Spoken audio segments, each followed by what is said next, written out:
The great library of Nexus Prime stretched across an entire moon, its vast halls filled with the collected knowledge of 1,000 civilizations.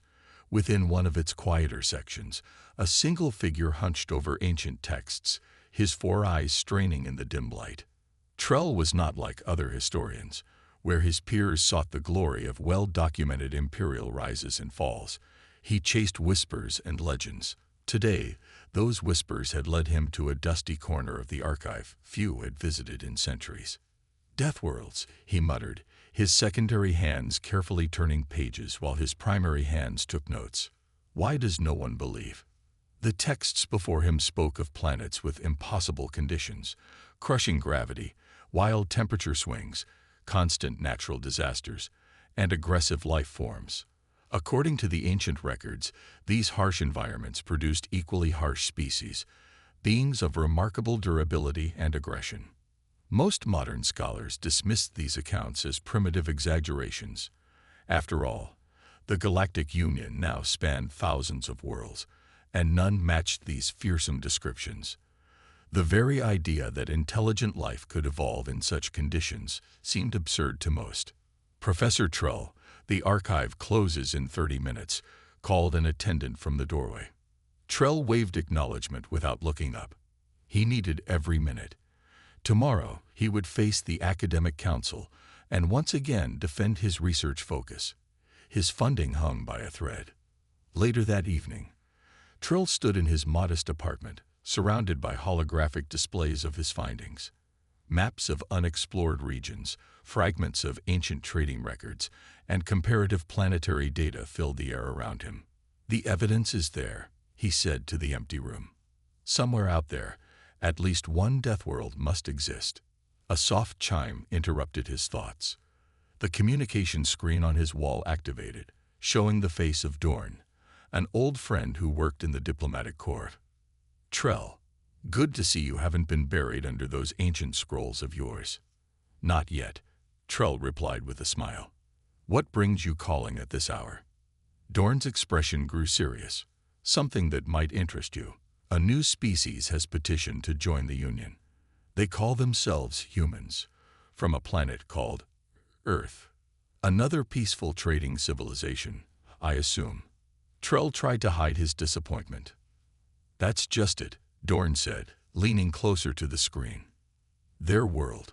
Trell, the initial scans don't make sense. The gravity is nearly twice what most Union species consider comfortable. Their atmosphere contains corrosive elements. They have violent weather patterns, active volcanism, and tectonic instability." Trell felt his heart racing. "You're describing a death world," Dorn finished. "Yes, the diplomatic team is being assembled now. I've recommended you as a cultural advisor." Trell could hardly believe what he was hearing. After decades of ridicule, a chance to study a potential Deathworld species firsthand. "When do we leave?" Trell asked, already mentally packing his research tools. 3 cycles. The ship is called the Starlight Envoy. "Don't make me regret this recommendation, old friend. These humans requested peaceful contact.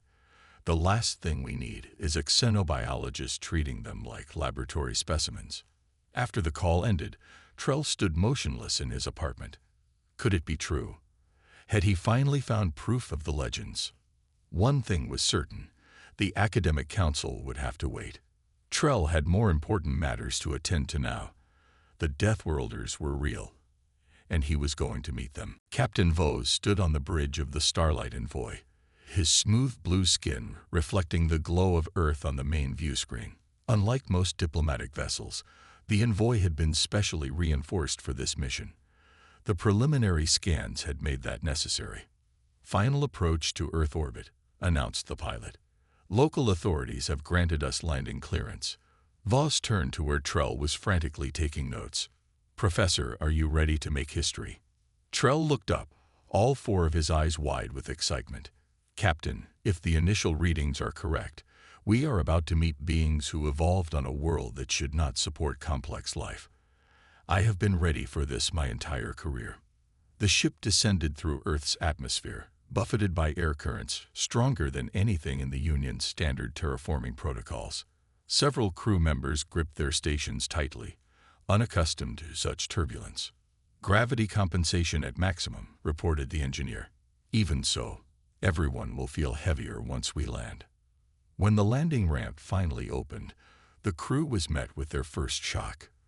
The air that rushed in was thick with moisture, carrying strange scents, and most alarming of all, countless microscopic organisms. "Filters on," ordered Captain Vos as the crew adjusted their breathing apparatus. "Remember your training." Trell, however, was too excited to be cautious. He rushed to the opening, his environmental suit barely sealed, and gazed out at the landing field where a group of humans waited. "They're standing unprotected," he whispered in awe. "No breathing assistance, no gravity supports, nothing." The delegation moved cautiously down the ramp. Even with their technology compensating, each step felt heavy, as if invisible hands were pulling them toward the ground. Several younger crew members struggled to maintain proper posture. A human stepped forward, a medium-sized specimen with dark hair. "Welcome to Earth.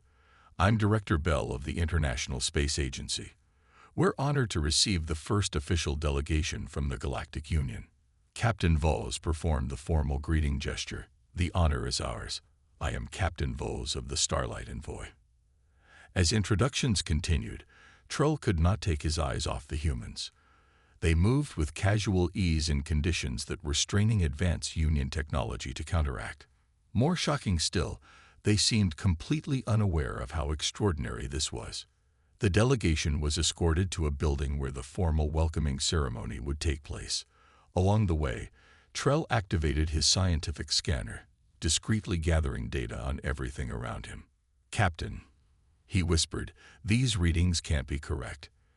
The local wildlife contains dozens of substances toxic to Union species. Even the plant life produces defensive chemicals.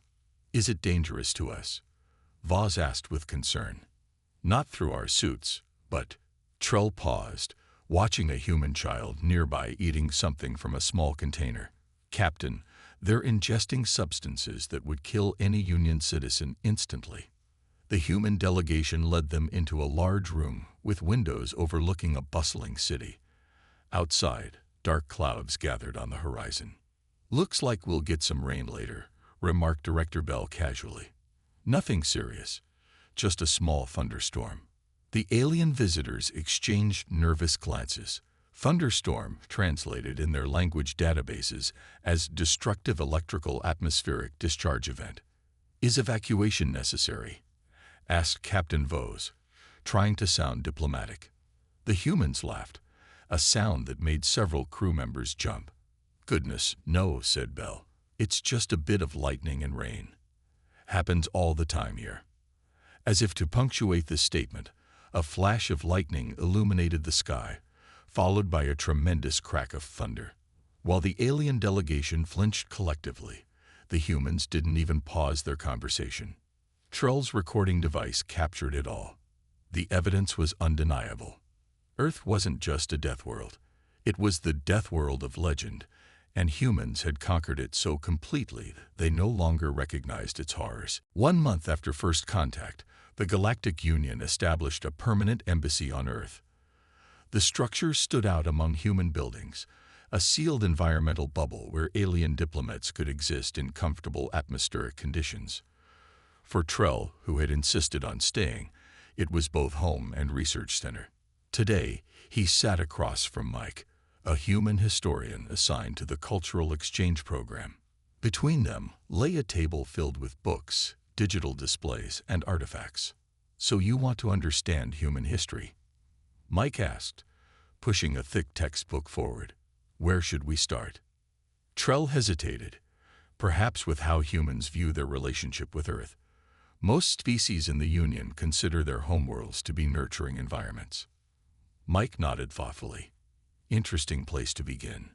Earth has certainly shaped us, but I wouldn't call our relationship entirely peaceful."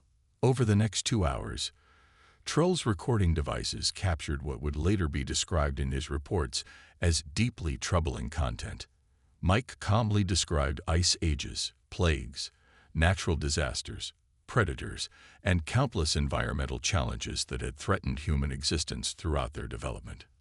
"You make it sound like your planet has been trying to kill you since your species began," Trell observed, his upper eyes blinking rapidly in distress. Mike laughed. "That's not far off. But we adapted. Each challenge made us more resilient." When Mike pulled up videos of historical human warfare, Trell physically recoiled. The images of humans fighting other humans with primitive weapons, later with mechanized vehicles, and finally with nuclear devices caused him to pause the presentation. "Your species fought itself while also battling your environment?" he asked, voice quivering. "How did you survive it all?" Mike seemed puzzled by Trell's reaction. "We're stubborn, I guess. Speaking of which, wait until you see what humans do for fun." The next series of recordings showed humans willingly placing themselves in danger, climbing frozen mountains, diving into ocean depths, racing vehicles at lethal speeds, and jumping from high places with minimal safety equipment. "This can't be recreation," Trell protested. "These must be survival rituals or tests of worthiness." "Nope," Mike said cheerfully. "Just how some of us have fun on weekends." Later that evening, Captain Vos found Trell in the embassy's research lab, frantically compiling his findings. "You look troubled, Professor," Vos said. Trell turned all four eyes toward his friend. "The humans don't just survive on a death world, Captain. They thrive on it. They seek out danger for enjoyment. Their entire history is a story of overcoming lethal challenges." "Surely you're exaggerating," Vos replied. "No species evolves to enjoy danger." In response, Trell played a recording from earlier that day. On screen, Mike was describing a human concept called adventure. "Sometimes we need to push our limits," the human was saying. "There's nothing like facing a real challenge to make you feel alive." Vos' skin paled slightly. "What does this mean for Union security?" "That's not what concerns me most," Trell said. "I've been comparing Earth's conditions to other Union worlds. Do you know what I discovered? By human standards, most Union species live on what they would consider paradise planets." "And," Vos prompted, "and they view their harsh world with pride, Captain. They tell stories glorifying their struggles against it.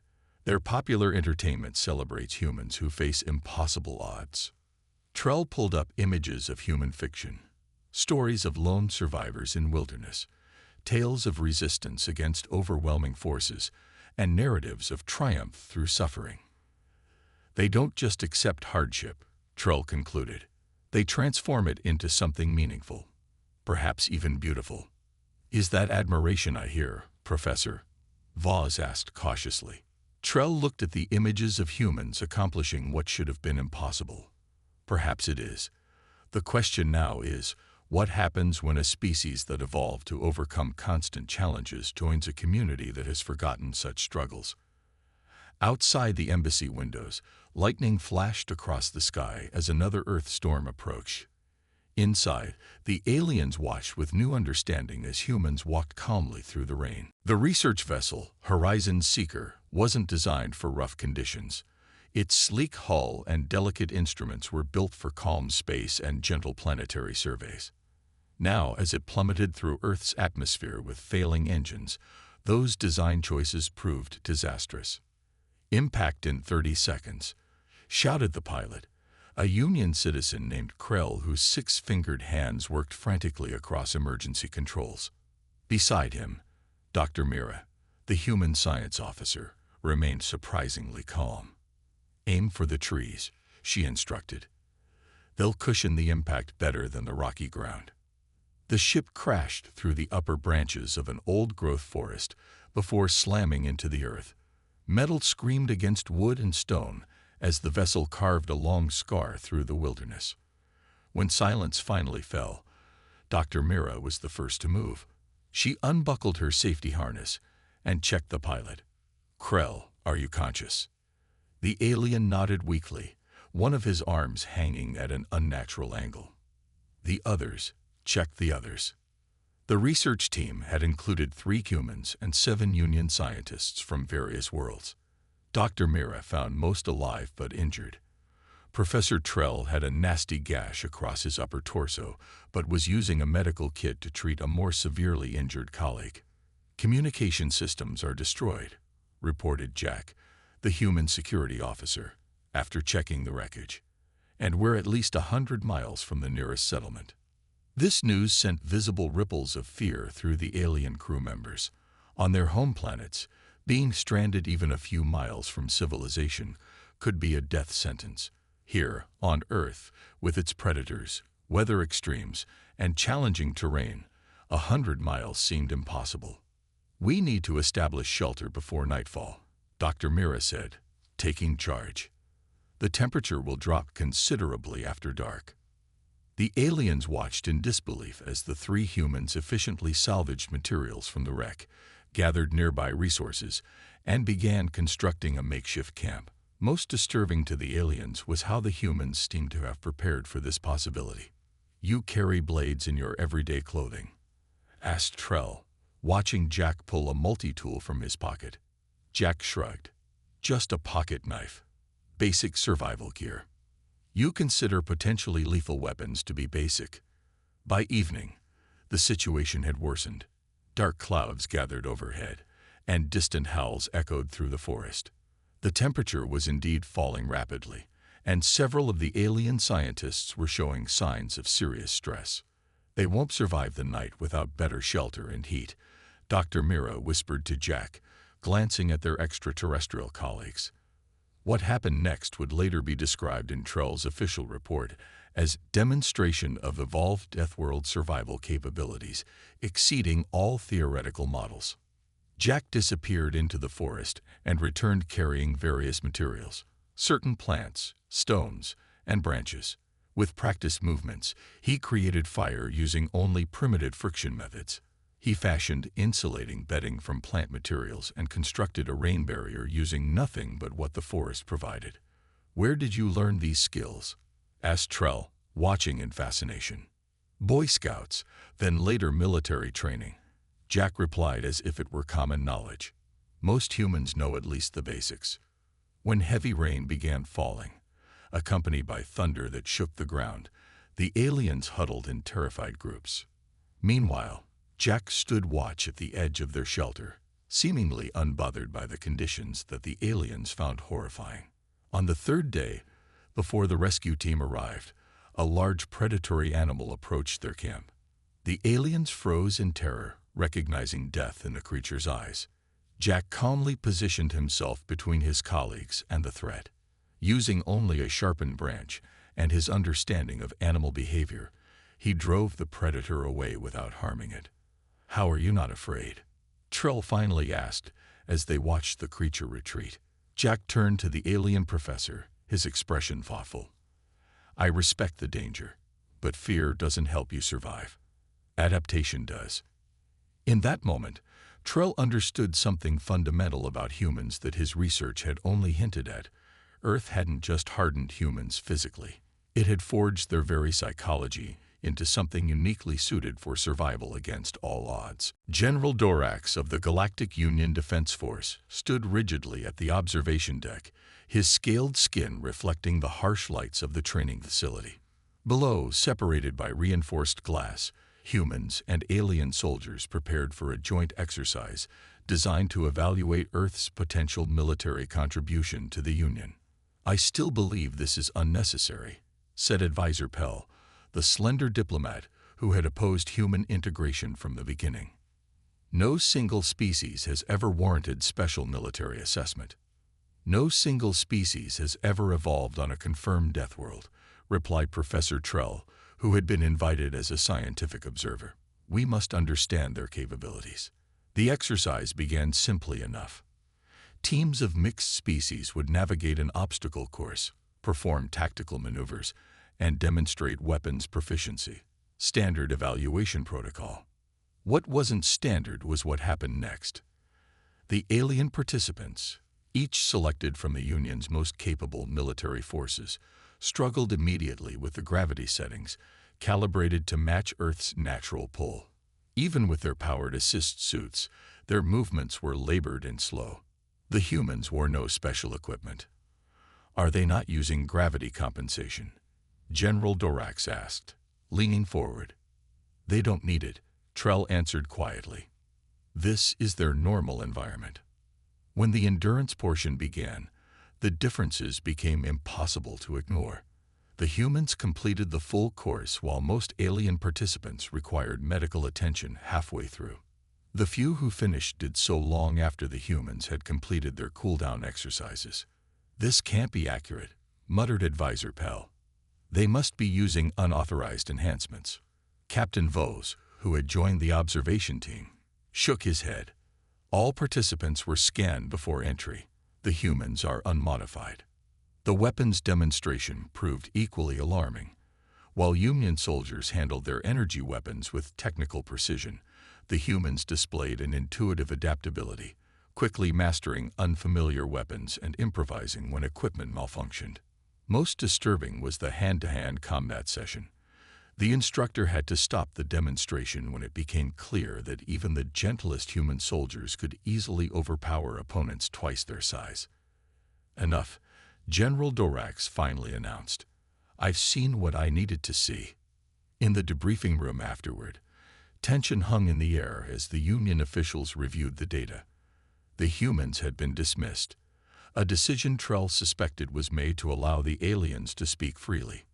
"Their physical capabilities exceed our highest projections," stated the military analyst, displaying comparative charts on the main screen.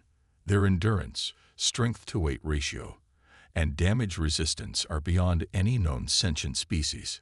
And these weren't even their elite forces," added Captain Vos. "These were standard military personnel." General Dorax's expression remained unreadable. Could they pose a threat to Union security? The question hung in the air. Trell considered carefully before speaking. "General, I've studied human history extensively. They are indeed formidable fighters, but they're not conquerors by nature. They fight fiercely when threatened, but they prefer cooperation when possible." "Pretty words, Professor," Advisor Pell cut in. "But the data shows a species that could potentially overpower any 3 Union races combined. Their response to threats is disproportionate by our standards." "Because their world taught them that half measures lead to extinction," Trell countered. "Everything on Earth is lethal. The weather, the animals, even microscopic organisms. Humans learn to eliminate threats completely or risk destruction." General Dorax stood, silencing the debate. "I will recommend to the Council that humans be granted special status within Union Defense Forces, with appropriate safeguards. Their capabilities represent both opportunity and risk." As the officials filed out, Captain Vos remained behind with Trell. "Do you think we're making a mistake?" he asked quietly. Trell watched through the window as human soldiers helped their alien counterparts recover from the exercise, offering water and support. "No," he said finally. "I think we're witnessing the beginning of something remarkable. The legends spoke of Deathworld species as monsters, but perhaps they are instead the protectors the galaxy has been waiting for." Outside, a human soldier laughed at something an alien companion said, the sound echoing through the facility. Not threatening, but reassuringly alive. The Grand Chamber of the Galactic Council had never been so crowded. Representatives from all 237 member species filled the tiered seats, their murmurs creating a constant background hum. At the center of the chamber stood a simple podium where Professor Trell now waited, his research notes organized before him. "The Council recognizes Professor Trell of the Historical Sciences Division," announced the Chief Counselor, a massive being whose translucent body pulsed with bioluminescent patterns. "You may present your findings regarding species 2387, designation, human." Trell activated the central display, projecting a rotating image of Earth. "Esteemed counselors, for decades I researched what many called myths, legends of deathworlds that produced uniquely resilient species. I stand before you today to confirm that these legends were based in fact, and Earth is the proof." Data began to flow across the display. Atmospheric composition, gravity readings, weather patterns, and more. Many counselors visibly recoiled at the information. This world should not support complex life by our understanding, Trell continued. Yet it has produced not only life, but a spacefaring civilization that has mastered its lethal environment, rather than being destroyed by it. We've all seen the reports, interrupted Counselor Drav, a longtime critic. The question isn't whether humans come from a harsh world, but whether they pose a danger to galactic peace. Their physical capabilities and natural aggression make them potential warriors unlike any we've encountered. Murmurs of agreement rippled through sections of the chamber. Trell waited for quiet before continuing. I invite the Council to consider a different perspective. Yes, humans evolved traits we find alarming. Physical strength, territorial instincts, and powerful immune responses. But they also developed cooperation, empathy, and sacrifice at levels rarely seen elsewhere. He displayed footage from Earth, humans rushing into burning buildings to save strangers, medical workers risking infection to treat the sick, and communities rebuilding after natural disasters. Their harsh world didn't just make them strong, Trell argued, it taught them to protect the vulnerable. Their literature celebrates not just warriors, but healers and builders.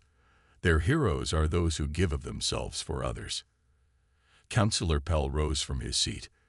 Pretty sentiments, Professor, but the military assessment is clear. Humans could overpower most Union security forces if they chose to. How can we be certain they won't become conquerors once they understand their advantage? The chamber doors opened, and all eyes turned to see the human ambassador enter. Ravi walked steadily to the second podium, seemingly untroubled by the higher gravity settings the council maintained. With respect, Counselor, Ravi said, his voice calm but carrying to every corner of the room. Humans don't need to join the Galactic Union to understand our physical advantages. We've known since first contact that we're stronger than most species here. A tense silence fell across the chamber. Then why seek membership at all? Asked the chief counselor. Ravi smiled slightly. Because strength alone builds nothing lasting. On Earth, we learned this lesson through centuries of conflict. The strongest empires eventually fall if they rule by force alone. He gestured to the assembled representatives. What you've built here, cooperation across different biologies, philosophies, and needs, this is what we seek to join. Not to conquer, but to contribute. And we should simply trust this statement. Counselor Pell challenged. You should judge us by our actions, Ravi replied. In the 3 months since contact, have humans attempted to exploit any advantage? When the medical emergency struck on Proxima Station, who volunteered to enter the quarantine zone that was toxic to most Union species? Trell displayed the footage, human medical teams working tirelessly in conditions that would kill most aliens within minutes. We don't want to rule the galaxy, Ravi concluded. We've done enough ruling and fighting on our own world to know its costs. What we want is to find our place among the stars, not as conquerors, but as partners.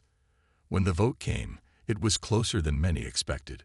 Fear and caution battled against potential and hope. Yet as the final tally appeared, one fact became clear: Earth would join the Galactic Union, though under special provisions acknowledging humans' unique biology and capabilities.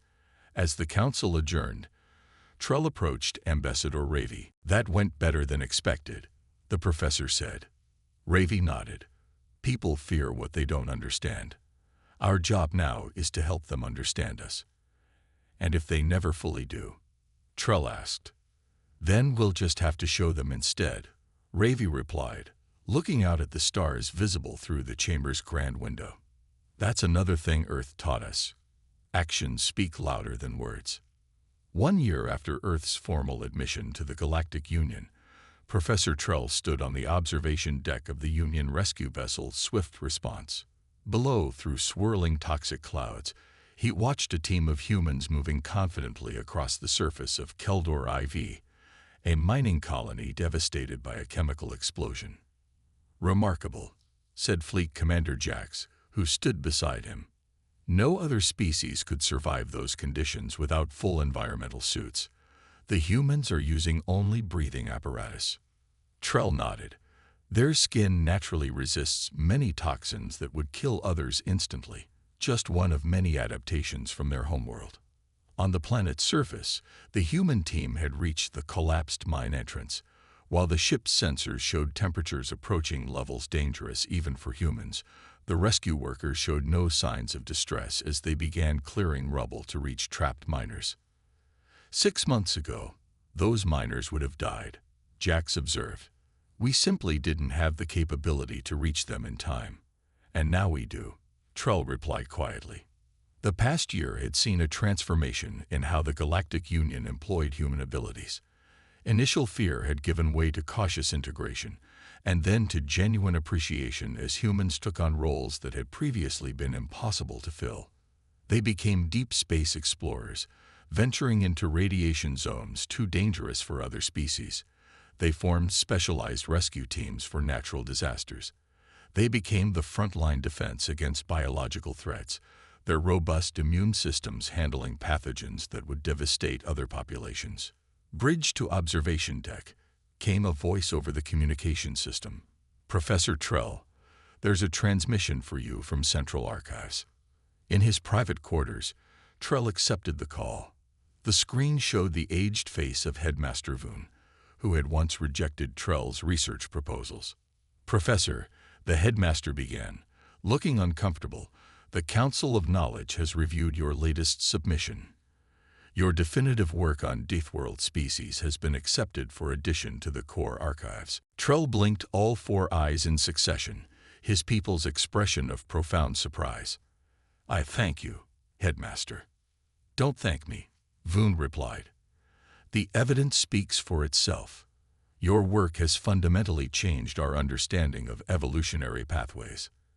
After the call ended, Trell sat quietly, remembering how his colleagues had laughed when he first proposed researching mythical deathworlds. Now those same colleagues were requesting positions on human research initiatives. His reflection was interrupted by an alert. The rescue operation had succeeded. All 27 miners were being evacuated safely. On the main screen, he watched a human woman carry 2 alien children through toxic smoke, her face showing strain but determination. 3 days later, Trell visited the recovered miners in the medical bay of Union Station 12. Among them was Grell, a young worker whose home planet had originally opposed human membership in the Union. How do you feel about humans now? Trell asked gently. Grell looked at his bandaged limbs. The human who saved me.